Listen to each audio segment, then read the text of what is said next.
சங்கீதம் அதிகாரம் 10. கர்த்தாவே, ஏன் தூரத்தில் நிற்கிறீர்?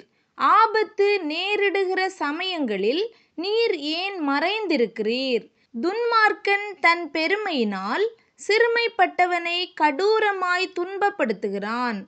அவர்கள் நினைத்த சதி மோசங்களில் அவர்களே அகப்படுவார்கள். துன்மார்க்கன் தன் உள்ளம் இச்சித்ததை பெற்றதினால் பெருமை பாராட்டி பொருளை அபகரித்து தன்னைத்தான் போற்றி கர்த்தரை அசட்டை பண்ணுகிறான்.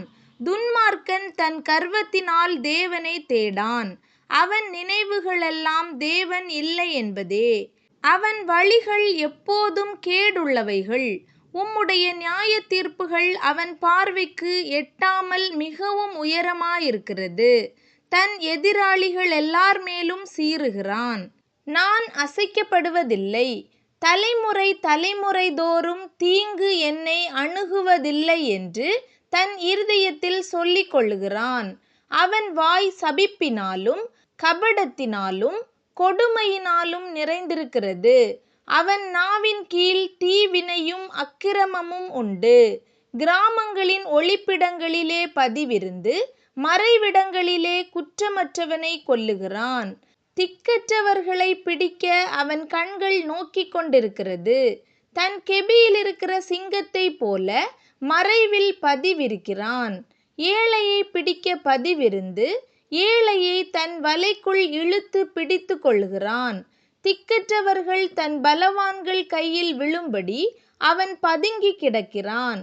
தேவன் அதை மறந்தார் என்றும் அவர் தம்முடைய முகத்தை மறைத்து ஒரு காலும் அதை காண மாட்டார் என்றும் தன் இருதயத்திலே சொல்லிக் கொள்ளுகிறான்.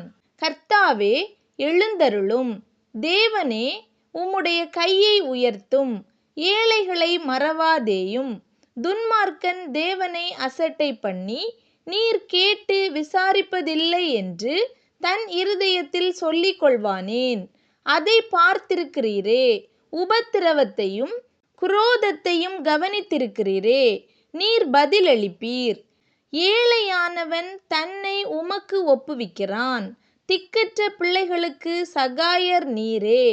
துன்மார்க்கனும் பொல்லாதவனுமாயிருக்கிறவனுடைய புயத்தை முறித்துவிடும்.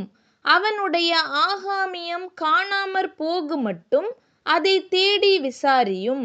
கர்த்தர் சதா காலங்களுக்கும் ராஜாவாயிருக்கிறார். புறஜாதியார் அவருடைய தேசத்திலிருந்து அழிந்து போவார்கள். கர்த்தாவே, சிறுமைப்பட்டவர்களுடைய வேண்டுதலை கேட்டிருக்கிறீர். அவர்கள் இருதயத்தை ஸ்திரப்படுத்துவீர். மண்ணான மனுஷன் இனி பலவந்தம் செய்ய தொடராதபடிக்கு தேவரீர் திக்கற்ற பிள்ளைகளுக்கும் ஒடுக்கப்பட்டவர்களுக்கும் நீதி செய்ய உம்முடைய செவிகளை சாய்த்து கேட்டருளுவீர்.